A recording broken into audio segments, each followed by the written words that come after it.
S news मध्ये आपलं पुन्हा एकदा स्वागत। शारदीय नवरात्रोत्सवाला आजपासून सुरुवात झाली। आज नवरात्रोत्सवाच्या पहिल्या दिवशी करवीर निवासिनी श्री अंबाबाई देवीची महाविद्या श्री कमला लक्ष्मी माता रूपात, श्री तुळजाभवानी देवीची धान्याच्या राशीतील अलंकारिक, दख्खनचा राजा श्री ज्योतिबा देवाची नागवेलीच्या पानातील, तर कोडोलीच्या श्री अंबाबाई देवीची सिंहासनारूढ पूजा बांधण्यात आली होती।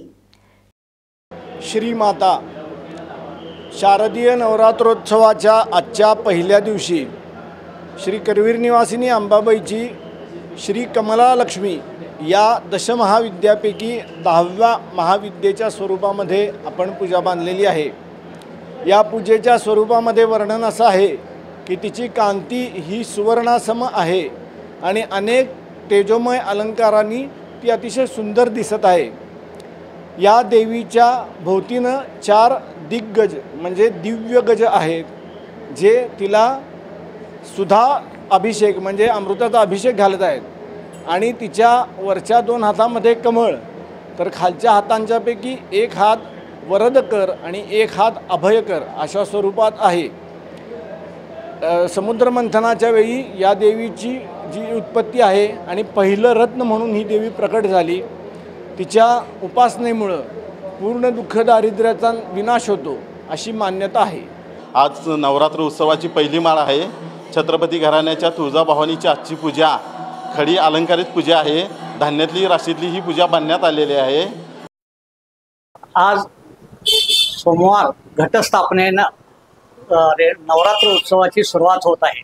आज नवरात्रीच्या पहिल्याच दिवशी सोमवार हा वार आल्यामुळं आज इथं आदिमाया रेणुकेचं पार्वतीच्या रूपात पूजा बांधण्यात आलेली आहे।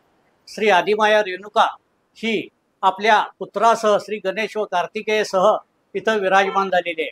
आदिमाया रेणुकेला माता भगवतीचं रूप म्हटलं जातं। आदिमाया रेणुकेला कोणी देव माता म्हटली जाते। आदिमाया रेणुका ही पार्वतीचा अवतार म्हणून म्हटले जाते।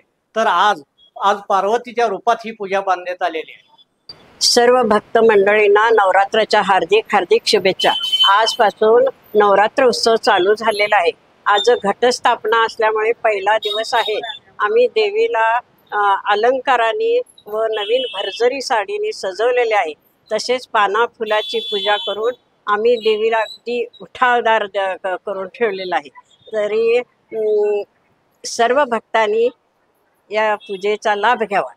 दख्खनचा राजा श्री क्षेत्र ज्योतिबा देवाच्या नवरात्रोत्सवाला आजपासून मोठ्या धार्मिक आणि पारंपरिक उत्साहात प्रारंभ झाला। पहिल्या माळेला ज्योतिबा देवाची नागवल्ली पानातील महापूजा बांधण्यात आली। यावेळी धूपारती सोहळ्यानं डोंगरावरील सर्व मंदिरात घट बसवण्यात आले। श्री क्षेत्र ज्योतिबा मंदिरात पहाटे 3 वाजता महाघंटेचा नाद करून दरवाजे उघडण्यात आले। पहाटे 4 ते 5 ज्योतिबा मूर्तीची पाद्यपूजा, मुखमार्जन, काकड आरती झाली। पहाटे 5 वाजता पंचामृत महाअभिषेक विधी झाला। 6 वाजता घटस्थापनेनिमित्त ज्योतिबा देवाची नागवेलीच्या पानातील अलंकारिक बैठी महापूजा बांधण्यात आली। या पूजेसाठी चिकोडी तालुक्यातील खडकलाट गावातील भाविकांनी नागवेलीची पानं पुरवली। ही पूजा प्रल्हाद झुगर, अंकुश दादरणे, प्रकाश सांगळे, अविनाश कापरे, केदार चिखलीकर यांनी बांधली। सकाळी 9 वाजता घटस्थापनेसाठी श्रींचे पुजारी, उंट, घोडे, देवसेवक, वाजंत्री यांच्या लवाजम्यासह धूपारती सोहळा निघाला। धूपारती सोहळा मार्गावर ग्रामस्थांनी रांगोळी काढून फुलांच्या पायघड्या घातल्या होत्या। यावेळी महिलांनी धूपारतीचं स्वागत करून औक्षण केलं।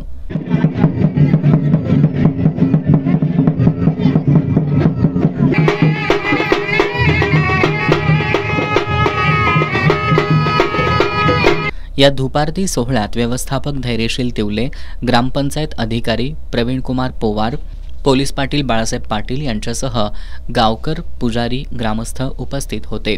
धूपारती सोहळ्यानं ज्योतिबा, काळभैरव, महादेव मंदिर, चोपडाई देवी, यमाईसह इतर सर्व मंदिरात घट बसवण्यात आले। आज ज्योतिबा देवावरचे नवरात्र उत्सवाला सुरुवात झालेली आहे।